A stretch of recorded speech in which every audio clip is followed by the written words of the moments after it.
चिन्नी की उड़ान, हिम्मत और दोस्ती की कहानी। चिन्नी ने आसमान की ओर देखा। सूरज की किरणें उसकी छोटी आंखों में चमक रही थीं। उसकी नन्ही आंखें, जो अक्सर सुबह की ओस से चमक उठती थीं, आज एक बड़े सपने की रोशनी में नहा रही थीं। क्या मैं भी कभी उड़ पाऊंगी? उसने खुद से पूछा। उसकी आवाज में एक मासूम उम्मीद और हल्की सी घबराहट दोनों घुली हुई थीं। ये सवाल सिर्फ उसके पंखों से नहीं, बल्कि उसके दिल की गहराई से निकला था।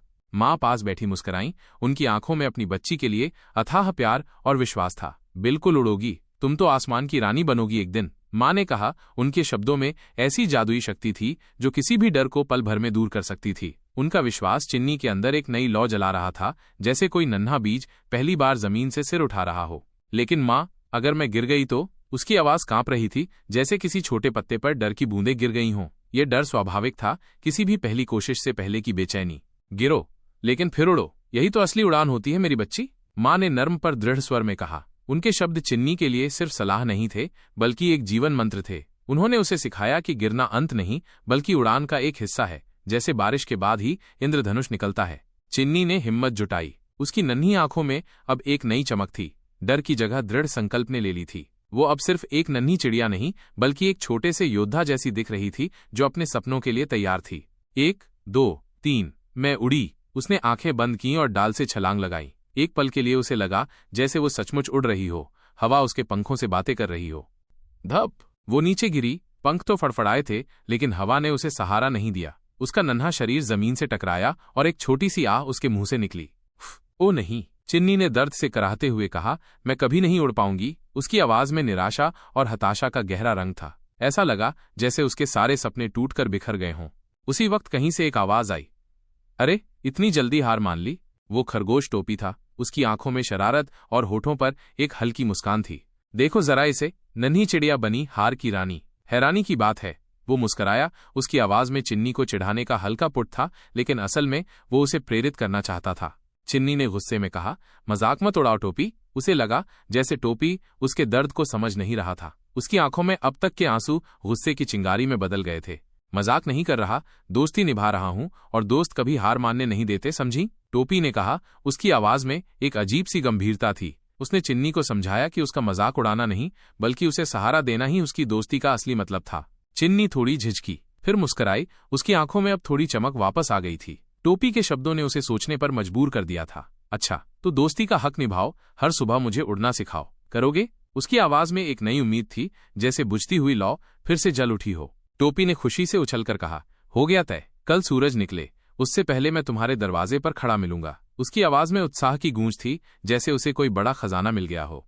अचानक एक दिन शाम को चारों तरफ धुआं फैल गया। जंगल में एक अजीब सी खामोशी छा गई थी, जो अब चीख पुकार में बदल रही थी। आग, आग लग गई है, किसी ने चिल्लाया। उसकी आवाज में दहशत साफ झलक रही थी। हर कोई भागने लगा। जानवर, पक्षी, कीड़े, सब जान बचाकर दौड़ने लगे। जंगल का हर प्राणी अपनी जान बचाने के लिए भाग रहा था, जैसे किसी अदृश्य दुश्मन से बच रहा हो। चिन्नी कांप गई।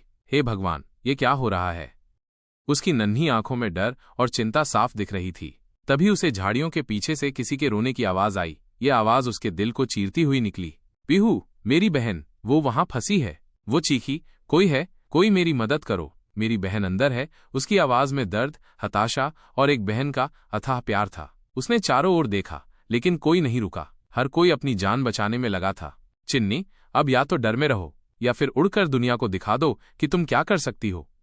टोपी की आवाज आई। उसकी आवाज में एक अजीब सी गंभीरता थी, जैसे वो चिन्नी को उसका असली रास्ता दिखा रहा हो। चिन्नी की आंखें भर आईं। आंसू उसके गालों पर बहने लगे, लेकिन इस बार ये डर के आंसू नहीं थे, बल्कि दृढ़ संकल्प के आंसू थे। उसने अपने अंदर की सारी हिम्मत बटोरी। मैं उड़ूंगी, हाँ मैं उड़ूंगी, मैं अपनी बहन को बचाऊंगी, उसने कहा। उसकी आवाज में एक अविश्वसनीय शक्ति थी। यह सिर्फ एक संकल्प नहीं था, बल्कि एक प्रतिज्ञा थी। उसने हवा में छलांग मारी।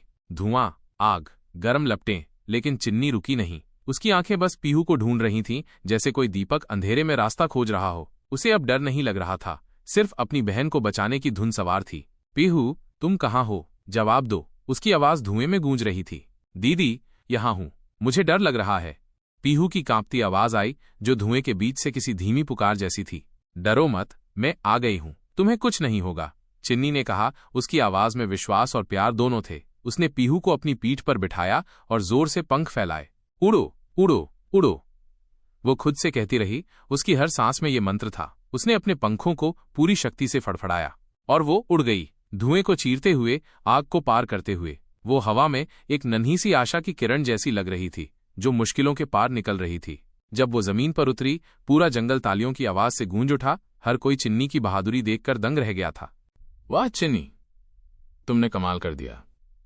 तुम तो असली हीरो हो। चिन्नी हंसते हंसते रो पड़ी। मैं सच में उड़ गई। उसके आंसू खुशी और गर्व के आंसू थे। उसने न सिर्फ अपनी बहन को बचाया था, बल्कि अपने डर पर भी विजय प्राप्त की थी और अपनी असली उड़ान को हासिल किया था। अगर आपको हमारा वीडियो पसंद आया हो तो हमारे YouTube चैनल कार्टून हाउस को लाइक, कमेंट और सब्सक्राइब करें। धन्यवाद।